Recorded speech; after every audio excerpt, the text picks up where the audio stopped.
Hello, and welcome to the Thyroid Warrior podcast.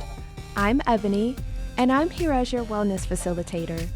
I'm going to be sharing my experiences in managing Hashimoto's disease. I really hope that it'll help you on your personal journey. Keep in mind, however, this does not substitute for medical advice. It is only for your information and motivational purposes only. Now, let's get started.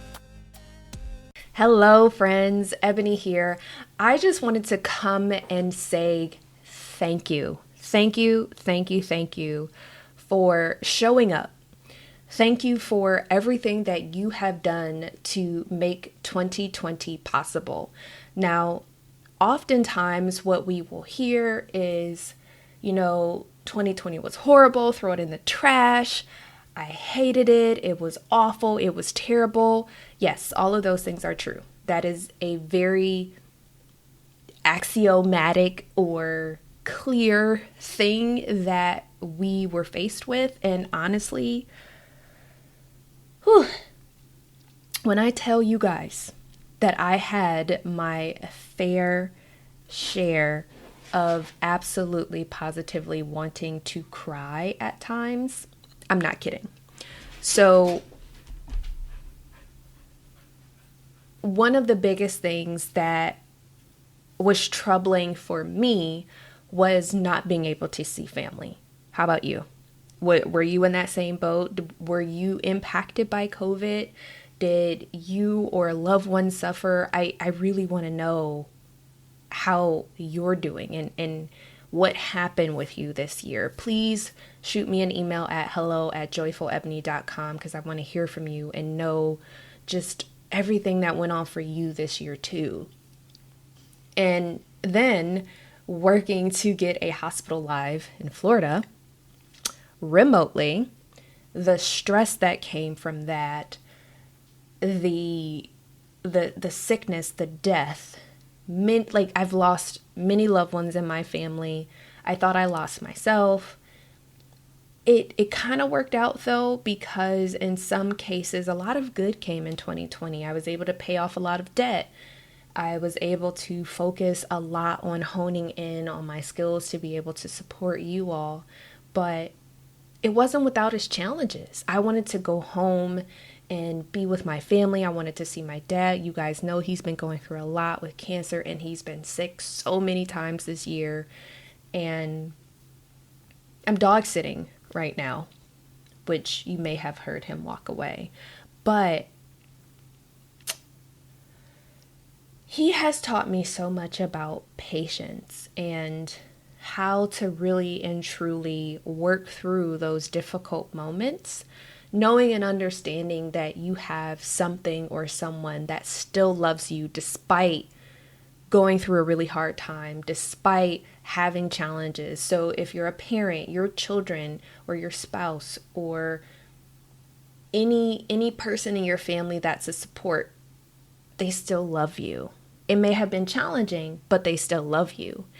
If you're single, you still have someone that loves you. I know it's very easy for us to get in the mindset of, oh, I'm just in this by myself. I don't have anyone. I can't talk to anyone about anything. But that really couldn't be farther from the truth. And I know this because, I'll be honest, I very much so felt that way many, many times this year. And it's easy to fall into that. So I want to challenge you to think outside of that and focus on, yeah, I may be alone, or yeah, I may not have the best relationship with my family or friends, or insert name of people, persons, things, or whatever. Not to mention the social unrest that we had and how that caused a lot of conflict in families. And I will tell you, there were, again, a lot of times when I was very nervous this year. Going through an election, going through social justice and unrest, pushing through from a health equity perspective at work, pushing through to advocate, pushing through, which at the end of the day, the biggest lesson learned of 2020 is self-care is not a luxury. Self-care is not spending hundreds of dollars at the spa. Self-care is sometimes recognizing I can't do this anymore and I just need to sit down and do nothing. Self-care is, you know what? I am creative, or I I love to dance, or I love to move my body, or all of those things that far too often we just push to the wayside. And then all of a sudden we wake up one day and we're like, what happened to the things that brought me joy? What happened to all of those things that I used to do? I don't want that for you. So you guys know I'm very goal oriented. I'm very much so, how can we get better, stronger, faster, however the song goes. That is me. But this year, it's really important to just focus on me and focus on how can I work to improve myself so that I can build up my cup so that it's very, very full, so that I can spill over into your lives and make sure that we are working together in order to bring about that change, whether it's improving your health, whether it's giving you information that you did not know previously, or any of those things in between. It could be an Instagram message, Facebook message, TikTok, whatever. I think I just saw some about Clubhouse or whatever it is. All of those platforms, it doesn't matter. At the end of the day, we're all people. And we weren't meant to do this thing called life alone.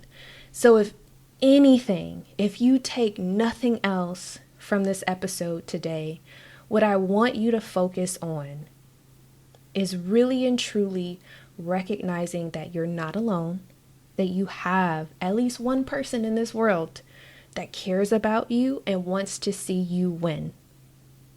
And I really want you to just marinate on that for a second. Sometimes we're not always going to have that support from our family or our loved ones, or our friends, or those people that we really, really thought were going to ride for us.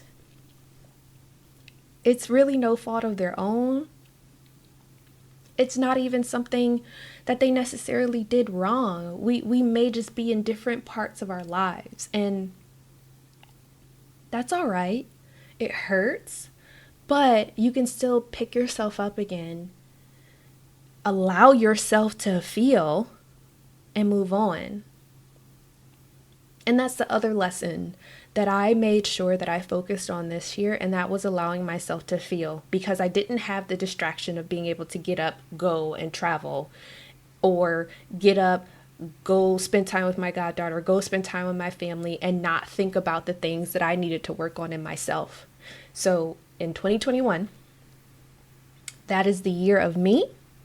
If I want to have a temper tantrum, I will have one by myself, of course. If I am sad, I'm going to allow myself to feel that sadness. And I'm going to try very hard to understand where that sadness is coming from, which I am no stranger to therapy. I encourage each and every one of you to consider it if you're not already doing it. But when I recognize those things, I write them down and I discuss them with my therapist every week, because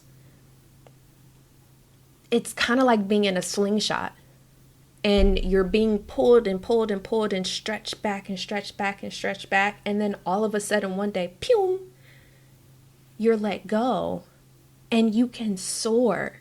And the way that you're doing that, you're catapulted into your greatness because you took away those pieces of you that weren't serving you.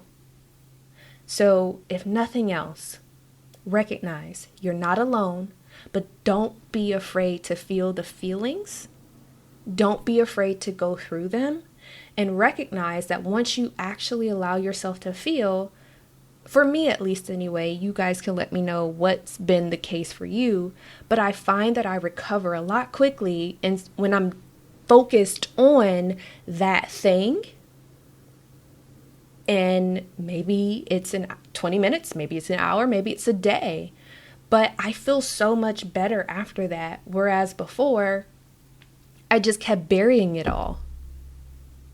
And unfortunately, all of those ugly things that I buried came right to the surface. My insecurities, my jealousies even. Like, there were a lot of things that I dealt with this year, and I was like, oh, this is not okay at all. So I really want to encourage you guys to feel the fear, feel the feelings, feel the disgust, the disdain, the resentment. Feel it, write it down, talk about it. And then, as I mentioned before when I was talking about goals, this is the year of me. I want you to join me. I want you to be able to every month focus on what one thing am I going to do this month that makes me happy and that brings me joy. I'm going to be reading a book, at least one book every month. I am going to be focused on having fun and playing and laughing, because I will tell you this, for the next 2 months or so, I'm going to be working nonstop at the hospital.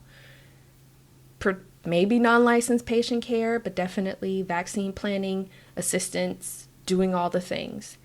And I'm going to be in that position where I have to see a lot of very, very sad people, a lot of sick people. And I'm mentally preparing myself for that. But at the same time, it brings me joy because I've worked in the hospitals before, and I absolutely positively love finding ways to put a smile on someone's face. Because when you're working in the IT field, and this is just an aside, a lot of times I find that people forget that, yes, you're tinkering with software, but at the end of the day, that's someone's mom, someone's sister, someone's father, cousin, brother, uncle, friend, that you get to help medical staff, help them. So for me, it's not just, oh, I work in IT. That's one aspect of my job, but there are so many other things that I do as well. And I just want to love on everyone where they are and just be kind. And that's the last thing that I'll leave with you. Really and truly practice love, kindness, compassion, and just being patient with yourself in 2021. Focus on, again, the things that bring you joy, the things that make you happy. And there are about to be so many things that are unleashed in 2021, hopefully all for good things, I'm hoping. But there are going to be some changes. And I'm really excited. I know that not everyone is going to like all the things that I start doing, even with the podcast and with my website and with my services and products and all that stuff. But at the same time, I'm excited to serve you. So with that, friends, be happy, be whole, and be well. Take care. Okay, Thyroid Warriors, get out there and take things one step at a time. Remember, be great, reflect on your triumphs, and as always, be well. Take care.